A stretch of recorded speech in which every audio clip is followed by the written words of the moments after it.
अखंड मंथन के सभी दर्शकों को नमस्कार। मैं हूं शेखर त्रिपाठी और आप देख रहे हैं हमारा YouTube चैनल अखंड मंथन। कालचक्र के आज के अंक में देखिए कि जम्मू कश्मीर में लगी धारा 370 को क्या फिर से लगाया जा सकता है, क्योंकि कोर्ट का निर्णय दिसंबर में आने वाला है। क्या मोदी के मंत्रिमंडल में किसी तरह का बड़ा परिवर्तन होने वाला है?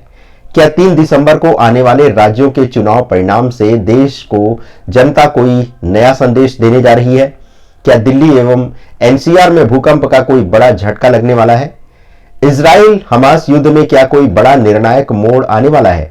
इसी पर चर्चा करेंगे हम आज के अंक में, क्योंकि 17 नवंबर को सूर्य ने वृश्चिक राशि में प्रवेश किया है, जिसके बहुत बड़े अर्थ निकाले जा रहे हैं। सूर्य के इस गोचर के कारण सूर्य संक्रांति की कुंडली में सिंह लग्न उदित हो चुका है। इस युति में अधिकांश ग्रह नवम भाव या फिर उसके स्वामी मंगल के साथ युति एवं दृष्टि संबंध निर्मित कर रहे हैं।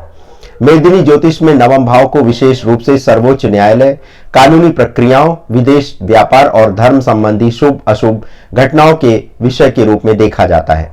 सूर्य संक्रांति के समय गुरुवार का दिन तथा वार स्वामी गुरु के नवम भाव में होकर न्याय के कारक ग्रह शनि से दृष्टि होने के चलते सर्वोच्च न्यायालय के बड़े निर्णयों के सुर्खियां बटोरने के ज्योतिषी योग भी बन रहे हैं। हाल में ही सितंबर महीने के पहले सप्ताह में भारत के सर्वोच्च न्यायालय ने धारा 370 हटाए जाने के मामले में सभी पक्षों की दलीलें सुनने के बाद अपना फैसला सुरक्षित रख लिया है। वर्तमान सूर्य संक्रांति कुंडली में नवम भाव पर गुरु और शनि जैसे बड़े ग्रहों का प्रभाव यह ज्योतिषी संकेत दे रहा है कि धारा 370 के मामले में सुप्रीम कोर्ट का निर्णय अगले महीने दिसंबर में आ सकता है। जम्मू कश्मीर की प्रभाव राशि तुला पर मेष राशि में गोचर कर रहे गुरु की दृष्टि तथा सूर्य संक्रांति कुंडली के दशम भाव पर सूर्य, बुध और मंगल की दृष्टि अगले माह धारा 370 हटाने के मामले में केंद्र सरकार को सर्वोच्च न्यायालय में जीत दिलाने का ज्योतिषी संकेत दिखाई दे रहा है। कोर्ट जम्मू कश्मीर और लद्दाख में जल्दी ही विधानसभा चुनाव करवाने के निर्देश भी केंद्र सरकार को दे सकता है। सूर्य संक्रांति की कुंडली में सूर्य की मंगल से नजदीकी अंशों में बन रही युति पर सप्तम भाव से शनि की दृष्टि पड़ रही है, जिसके चलते केंद्र सरकार के मंत्रिमंडल में कुछ परिवर्तन हो सकते हैं और कुछ बड़े मंत्रियों और अधिकारियों के अगले 30 दिन में विवादों में फंसने के भी योग बन रहे हैं। दिल्ली एनसीआर की प्रभाव राशि वृश्चिक के सूर्य, मंगल और बुध के गोचर तथा शनि की दृष्टि से पीड़ित होने के चलते राष्ट्रीय राजधानी क्षेत्र प्रदूषण के मामले में सुप्रीम कोर्ट की ओर से केंद्र सरकार और संबंधित राज्य सरकारों को करारा झटका लग सकता है। इसके साथ ही साथ दिल्ली एनसीआर में अगले 30 दिनों में अग्निकांड और भूकंप के बड़े झटके लग सकते हैं, जिससे कुछ मामले में हानि हो सकती है, ऐसी आशंका है। दिसंबर का महीना उत्तर भारत में रबी की प्रमुख फसलों जैसे गेहूं, जौ, मटर, चना और सरसों के लिए बड़ा महत्वपूर्ण होता है। सूर्य के वृश्चिक संक्रांति की कुंडली में सूर्य से अन्य ग्रहों की स्थिति रबी की सर्दी में होने वाली फसलों की पैदावार के भविष्य कथन के लिए देखी जाती है। इस वर्ष सूर्य की वृश्चिक संक्रांति की प्रवेश के समय सूर्य के साथ मंगल की युति तथा सूर्य से केंद्र में शनि का होना रबी की फसल की पैदावार में सर्दी के कम पड़ने तथा वर्षा की कमी का संकेत दे रहा है।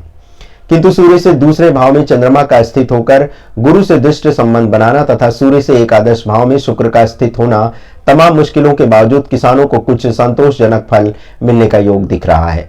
किंतु रबी की इस फसल में पिछले वर्ष की तुलना में इस वर्ष कुछ कमी आ सकती है पैदावार में तथा सर्दी भी सामान्य से कुछ कम पड़ सकती है।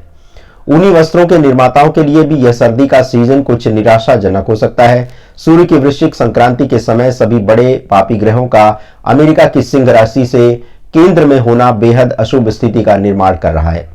राहु की अशुभ महादशा में चल रहे अमेरिका को हमास इजराइल युद्ध को रोकने के भारी दबाव का सामना अपने अरब के मित्र देशों जैसे सऊदी अरब, जॉर्डन, कतर आदि की ओर से करना पड़ सकता है। मंगल और शनि का क्रमशः वृश्चिक और कुंभ राशि से केंद्र में होना अमेरिका में कुछ हिंसक घटनाओं और बड़ी राजनीतिक उथल पुथल का योग भी निर्मित कर रहा है।